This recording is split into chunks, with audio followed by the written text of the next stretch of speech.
Ça fait plus de 6 mois que j'ai acheté ce magnifique smartphone, le Google Pixel 7 Pro, et si vous avez cliqué sur cette vidéo, il y a probablement deux raisons. Soit vous avez envie de savoir comment vieillit le Pixel 7 Pro et ce qu'un vieux foufou comme moi en pense, soit vous avez déjà acheté ce smartphone et vous avez besoin de quelqu'un pour vous rassurer sur votre achat. Alors soyons clairs, je vous le dis d'emblée, le Pixel 7 Pro c'est probablement le meilleur smartphone que j'ai acheté de toute ma vie. J'en suis super content et ça a été assez difficile de trouver des points négatifs à citer dans cette vidéo. Mais il y en a quand même quelques-uns. On commence par l'autonomie. Et oui, l'autonomie, c'est un peu un point mitigé sur ce smartphone. Alors elle est clairement pas mauvaise, hein. J'arrive à finir ma journée tranquillement avec une utilisation, on va dire, moyen plus. Je passe à peu près 5 heures par jour sur mon smartphone, donc c'est quand même une bonne utilisation. Et j'arrive toujours au bout de la journée avec une vingtaine de pourcents. Il n'y a pas de problème à ce niveau-là. Mais c'est vrai que j'ai connu d'autres smartphones avec des meilleures autonomies qui pouvaient aller jusqu'à 2 jours. Bah là, c'est pas le cas ici. Possible du coup, si vous avez une utilisation très intensive de votre smartphone, que ce soit pas le meilleur choix. D'autant plus que ce smartphone n'est pas équipé de recharge rapide comme on peut trouver chez Oppo, OnePlus et compagnie. Ici, il faudra se contenter d'une charge assez lente. Mais dans le cas où, comme moi, vous rechargez votre smartphone durant la nuit, ça posera pas vraiment de problème. Moi perso, ça me pose pas de problème. Bon, ça du coup c'était pour les deux points un petit peu mitigés que j'avais à dire sur ce Pixel 7 Pro. Maintenant il y a quand même un petit point négatif qui m'a pas mal embêté sur ce smartphone. Et ça c'est quelque chose qu'on peut pas forcément savoir ou remarquer sans avoir testé le smartphone suffisamment longtemps. Là, le tester pendant 6 mois m'a permis de le voir, c'est un bug de la rotation automatique. J'ai l'impression tout simplement que le smartphone ne comprend pas trop dans quel sens il se trouve, et c'est quand même un geste qu'on fait souvent au quotidien, pour regarder des vidéos ou du contenu, des jeux, etc. C'est quand même pratique d'avoir une détection automatique de la rotation qui fonctionne bien, et là, c'est pas le cas. Ce qui fait que j'ai fini par tout simplement désactiver cette fonction et faire la rotation manuellement. D'ailleurs, j'ai demandé autour de moi et je suis visiblement pas le seul à qui ça arrive, et ça arriverait également sur le modèle Pixel 7 non Pro du coup. Dites-moi dans les commentaires si vous aussi ça vous touche, mais c'est un peu pénible quoi. À partir de là, c'est quasiment que du positif, que du bonheur qui fait que j'adore ce smartphone, et on va commencer par la photo. Et oui, vous le savez peut-être, les Google Pixel ils sont assez réputés pour la photo, et c'est pas démérité, c'est vrai qu'ils sont très bons là-dessus. On l'a testé récemment dans un comparo, on a la chance de pouvoir faire ça sur Frandroid, contre les meilleurs smartphones du marché, l'iPhone 14 Pro, le Galaxy S23 Ultra, et ce petit Pixel 7 Pro, en étant moitié moins cher que le Samsung, il est arrivé en deuxième place et c'était relativement serré d'ailleurs. Je vous affiche à l'écran quelques petites photos sympas que j'ai pu faire avec le Pixel, et c'est vrai que moi qui suis photographe amateur, c'est le genre de smartphone en fait qui juste te donne envie de sortir faire des photos sans t'encombrer d'un boîtier photo dédié, parce que il est vachement capable. On a un ultra grand angle, un grand angle et surtout un zoom périscopique x5 optique qui donc permet de zoomer assez loin sans perte de qualité, et c'est vachement appréciable. Les photos sont détaillées, de nuit c'est souvent très bon. On peut peut-être juste regretter un espèce de traitement un peu agressif sur les micro-contrastes, il y a comme un espèce de boost de netteté, parfois on se dit bon c'est pas forcément nécessaire, mais globalement on est toujours content d'une photo qu'on sort avec le Google Pixel 7 Pro. Et tant que je vous parle de la photo, vous l'aurez sûrement remarqué, mais le module photo c'est le plus gros facteur différenciant avec le modèle Pixel 7 tout court, le non Pro, qui en effet est dépourvu du zoom x5, mais ça ne s'arrête pas là parce que le modèle non Pro est également dépourvu d'autofocus sur l'ultra grand angle, et ça c'est quelque chose qui peut vous manquer, par exemple pour faire de la photo macro, etc. On a un mode macro sur le Pixel 7 Pro, on n'en a pas sur le Pixel 7. Et au-delà de la macro, moi personnellement j'aimais bien faire des photos très proches comme ça en ultra grand angle, de petites statuettes ou de trucs comme ça, pour leur donner un côté immense, et avec le Pixel 7 c'est pas possible, alors qu'avec celui-là, aucun problème. Alors c'est un peu du chipotage, j'avoue, mais voilà, moi c'est un cas d'utilisation que j'aime bien. Pour le reste, le Pixel 7 est quasiment aussi bon en photo, il n'y a pas de problème, donc ça peut être intéressant de le considérer aussi. Le seul gros regret que j'ai par rapport à cet appareil photo, c'est l'absence d'un mode expert, d'un mode pro tout simplement, qui vous laisse gérer vos réglages comme vous voulez, votre shutter speed, votre exposition, etc. pour ceux à qui ça parle. Le fait de ne pas avoir de mode pro qui vous permet de gérer tout ça, finalement c'est un petit peu dommage quoi, on aimerait bien avoir un petit peu plus la main sur la photo qu'on va faire. Là ici, il faut vraiment faire confiance à Google, tout est ultra simplifié, c'est tout automatique, ils ont vraiment voulu faire en fait l'appareil photo le plus simple possible. Donc ça marche très bien, mais ça peut être un petit peu frustrant dans certaines situations pour les photographes en herbe. Et en vidéo, j'ai trouvé le Pixel 7 Pro surprenamment bon, parce que c'est vrai que d'habitude on a tendance à dire que l'iPhone a toujours une bonne longueur d'avance sur la plupart de ses concurrents, et là j'ai trouvé qu'il se débrouillait très bien. Je vous montre un petit exemple que j'ai tourné au ski. Là je suis en train de descendre avec mon téléphone que je tiens à une main, et vous pouvez voir que c'est impeccable, ça ne bouge pas, la vidéo est super belle, les couleurs sont impeccables, franchement ça régale.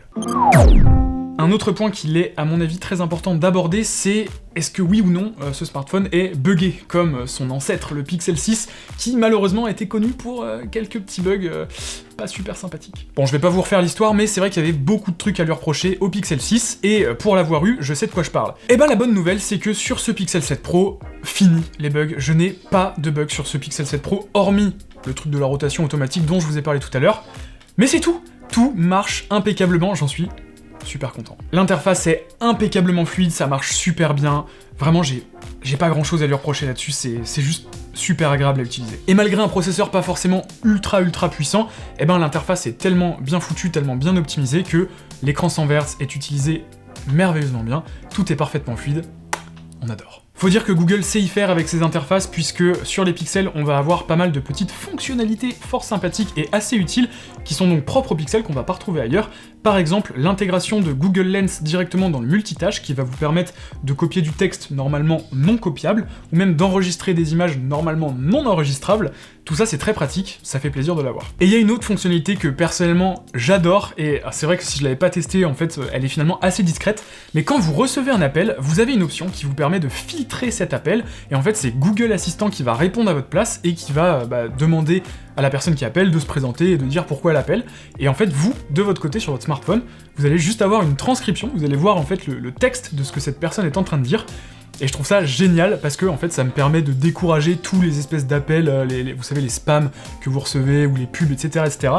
Dès que je vois un numéro un peu suspect, filtrez l'appel, et en fait je vois que ça raccroche direct parce que les mecs ils entendent la voix de Google Assistant, ils disent bon allez c'est bon. C'est génial, j'adore. D'ailleurs moi personnellement ça m'a pas gêné, mais il n'y a pas de mode de concentration sur ce smartphone, c'est-à-dire que vous pouvez pas le mettre dans un mode où il va vous proposer que certaines applis et que certaines notifications. Moi perso c'est un truc que j'utilise pas, mais je sais que ça peut en intéresser certains, donc voilà, vous êtes au courant, y a pas. À l'heure actuelle, y a pas. Bon, j'en ai parlé rapidement, mais l'écran est vraiment excellent. C'est une dalle Samsung, elle est impeccable, très lumineuse, très contrastée, très belle couleur. Pas grand chose à dire, c'est du 120 Hz. Le seul petit bémol à mon goût, mais ça c'est une préférence personnelle, c'est le côté incurvé qu'on n'a pas sur le Pixel 7 mais qu'on a sur le Pixel 7 Pro. Et en fait, je comprends pas trop. C'est tellement peu incurvé que tu te dis mais pourquoi ils se font chier à l'incurver le truc quoi. Enfin, juste ça ne sert à rien. Moi je n'aime pas. Et a priori d'ailleurs ça ne sera pas sur le Pixel 8 Pro. Petit teaser, vous pouvez aller voir la vidéo ici. Donc écran quasi parfait, super lumineux et tout, ça fait plaisir, mais peut-être un peu trop lumineux en fait, puisque la luminosité minimale de l'écran est relativement haute par rapport à d'autres smartphones, et vous savez la nuit quand vous êtes dans votre lit et tout, vous avez pas envie de vous éclater les yeux avec une luminosité super forte, là du coup, pour certaines personnes ça peut être un peu élevé. Moi encore une fois, ça ne me gêne pas. Si vraiment ça vous gêne actuellement, vous pouvez toujours le corriger avec des applications, mais c'est pas forcément très pratique. Le mieux ce serait que Google implémente une fonctionnalité qui permette de baisser encore davantage la luminosité. Peut-être que ça viendra, peut-être pas. L'avenir nous le dira. Au niveau des performances, pareil, j'en ai touché un petit mot, mais ici on est sur un processeur maison, un processeur de Google, le Tensor G2, et c'est vrai que c'est pas forcément le processeur le plus puissant du marché, on n'est pas au niveau d'un Snapdragon 8 Gen 2 ou d'un Apple A16 Bionic, je sais même plus où ils en sont Apple, mais enfin voilà, c'est pas au niveau, c'est sûr. Néanmoins, pour une utilisation comme la mienne, c'est-à-dire une utilisation normale, où en fait vous faites tout ce que ferait n'importe qui, excepté des gros jeux 3D ultra gourmands, en fait vous verrez pas la différence, c'est ultra fluide, y a aucun problème. Un autre gros point fort des Google Pixel depuis un bon moment déjà, mais ça fait pas de mal de le rappeler, c'est le moteur haptique. Alors le moteur haptique, qu'est-ce que c'est? C'est ce petit truc qui vibre en fait, c'est le vibreur en fait, c'est un vibreur tout simplement, qui vibre dès que vous allez appuyer sur les touches de votre clavier, et en fait sur les pixels il est super bien intégré, on le trouve à plein d'endroits différents, dans le multitâche, quand vous glissez votre doigt sur la barre espace, écoutez ce son là. C'est magnifique. Ça paraît pas grand chose, mais je vous jure qu'au quotidien, ça fait vraiment la différence. On a un meilleur feeling, tout simplement. C'est un peu comme la manette de PS5, avec ses bons retours haptiques. Ça fait plaisir et c'est agréable à utiliser. Et donc tout ce que je vous ai cité là, en fait ça vient en complément du design, et faut dire ce qui est, Google a vraiment progressé de ce côté-là. Les Pixel 6, ils avaient un côté un petit peu cheap en fait, à l'assemblage, on voyait que c'était pas impeccable. Le module photo était derrière une plaque en verre, mais sur les côtés c'était du plastique, et autour c'était entouré par du métal, enfin c'était pas top. Tu sentais que c'était pas fini quoi, voilà. Et sur les Pixel 7, ils ont réussi à conserver l'ADN en fait instauré avec ces Pixel 6, mais en termes de finition, en termes de qualité, ça a absolument rien à voir. encore une fois, pour avoir eu les deux, je sais de quoi je parle. En main, c'est un petit bijou, tout simplement. Le métal qui continue sur les côtés, là, au niveau du module photo, je sais pas, en fait, c'est juste beau, c'est bien fait, c'est top. Et en fait, bah, quand on le voit comme ça, c'est difficile à croire qu'on est en face d'un smartphone qui coûte 2 fois moins cher que les hauts de gamme de chez Apple et de chez Samsung, tant le design est réussi. Alors je vais pas vous parler de solidité et tout, parce que en tant que tel, bah moi le mien je l'ai protégé, j'ai une protection écran à l'avant, et j'ai également utilisé la petite coque officielle de Google, et bah faut dire que je la trouve particulièrement sympa. Au toucher, elle est toute douce, elle vieillit plutôt bien, en tout cas pour les 6 mois durant lesquels je l'ai, et on a des petits rappels chromés sur les boutons ici et sur le G de Google, qui rappellent donc le viseur photo. Franchement, c'est plutôt sympa. Alors, il y a quand même un petit fait divers à propos des Pixel 7 qu'il faut quand même que j'aborde, puisque c'est quand même quelque chose d'assez important. On a eu pas mal de retours de personnes qui se sont retrouvées avec une des vitres arrière au niveau des modules photo qui ont tout simplement pété, sans raison comme ça, sans raison apparente, sans tomber, sans rien, juste fissuré comme ça. On a des articles sur Frandroid qui traitent de ça avec des témoignages, si ça vous intéresse, vous avez les liens dans la description. Mais ce qu'il faut retenir, c'est que c'était essentiellement au début de la commercialisation des Pixel 7. Aujourd'hui, on en entend un peu moins parler, mais bon, c'est quand même un petit point intéressant à soulever. A priori, ce serait dû en fait à un manque d'espace pour le verre pour se dilater ou se contracter, vous savez, en fonction des changements de température, et donc bah, s'il se dilate trop et qu'il n'y a pas de place, ça pète. Bon voilà, c'est un petit défaut de fabrication qui peut arriver chez à peu près toutes les marques.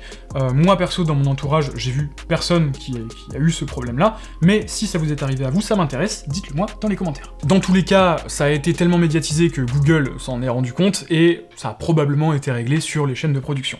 Bref, voilà, je vous ai cité tous les points, les petits points négatifs un petit peu sur lesquels on pouvait chipoter, mais globalement, ce Pixel 7 Pro, il est assez exceptionnel, surtout quand on prend en compte son prix. Aujourd'hui, on peut le trouver entre 700 et 800 € en fonction des promos, et bah à ce prix, c'est difficile de trouver mieux, tout simplement. La plupart des marques qui vont avoir un smartphone équivalent, il va dépasser les 1000 balles. Bref, si vous hésitiez à acheter ce smartphone, bah c'est simple, il faut pas, parce que c'est un super rapport qualité-prix, j'en suis super content, et voilà, malgré les petits points sur lesquels on peut chipoter, il n'y a rien de vraiment gênant au quotidien. Bon allez, à part la rotation automatique, mais vous voyez, c'est pas très grave. Et en fait, le seul vrai concurrent, à mes yeux, qu'a le Pixel 7 Pro, c'est le Pixel 7 tout court. Parce que à 650 € et même moins maintenant, eh ben faut dire que le rapport qualité-prix est peut-être encore meilleur. Donc à vous de voir si les avantages du Pixel 7 Pro valent le coup.